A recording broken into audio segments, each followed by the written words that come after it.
এখন তো বসন্তকাল, প্রকৃতিতে রঙের ছয়লাভ, আর সেই সাথে মানুষের মনে ও শরীরে রং লাগানোর প্রতীক্ষা। বলা যায় দুয়ারে এসে কড়া নাড়ছে রঙের উৎসব হোলি। হোলির রং প্রস্তুত করতে দারুণ ব্যস্ত শ্রমিকেরা। তাদের এখন নাওয়া খাওয়া যেন নেই। ভাবতে ভালো লাগে, যে গ্রামের ভেতরে রং তৈরিতে ব্যস্ত শ্রমিকরা, সেই গ্রামের নাম আবির গ্রাম হিসেবে পরিচিতি পেয়েছে। কিন্তু গ্রামটির আসল নাম কিন্তু তা নয়, আচনা গ্রাম, যা কিনা দক্ষিণ 24 পরগনার মন্দির বাজার বিধানসভার ভেতরে অবস্থিত। মূলত এই গ্রামেই তৈরি হয় নানা রঙের আবির, সবুজ, গোলাপি, গেরুয়া, হলুদ, কমলা সহ বিভিন্ন রঙের আবির। চোখে না দেখলে বিশ্বাস হয় না যে এই গ্রামেরই কয়েকশো শ্রমিক দোল উৎসবের সময় ওই আবির কারখানায় আবির তৈরিতে ব্যস্ত থাকেন, যা এবারও চোখে পড়ল। তবে বছরের বাকি সময় এদের কেউ বা ধান চাষ করেন, আবার কেউ বা বিভিন্ন ধরনের শ্রমিকের কাজ করতে গ্রামের বাইরে চলে যান। আগে তো হাতে তৈরি করা হতো এইসব আবির, কিন্তু দিন বদলের সাথে সাথে এই পেশায় এসেছে আধুনিকতার ছোঁয়া। ওই মেশিনের মাধ্যমে কয়েক মিনিটের মধ্যেই তৈরি হয়ে যাচ্ছে বিভিন্ন রঙের আবির।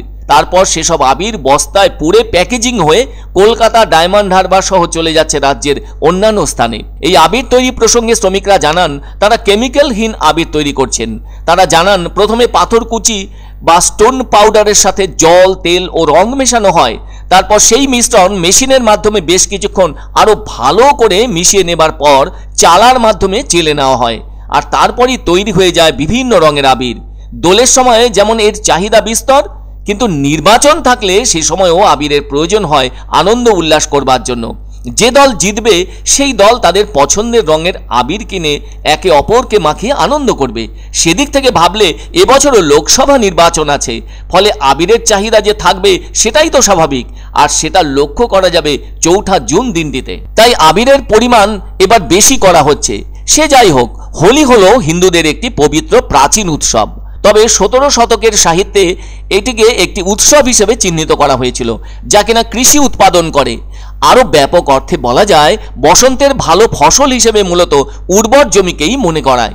হিন্দুরা বিশ্বাস করেন বসন্তের প্রচুর রং উপভোগ করবার এবং সেই সাথে শীতকে বিদায় জানানোর সময় এটি।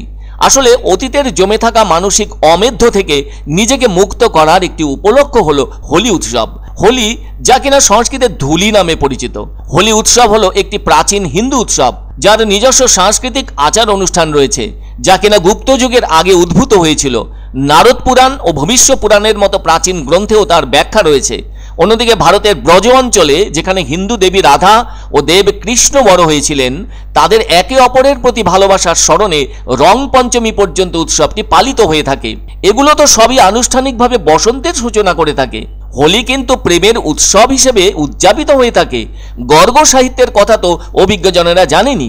ঋষি গর্গের একটি পুরাণ রচনা ছিল সাহিত্যের প্রথম রচনা, যেখানে রাধা ও কৃষ্ণের হোলি খেলার রোমান্টিক বর্ণনা আছে।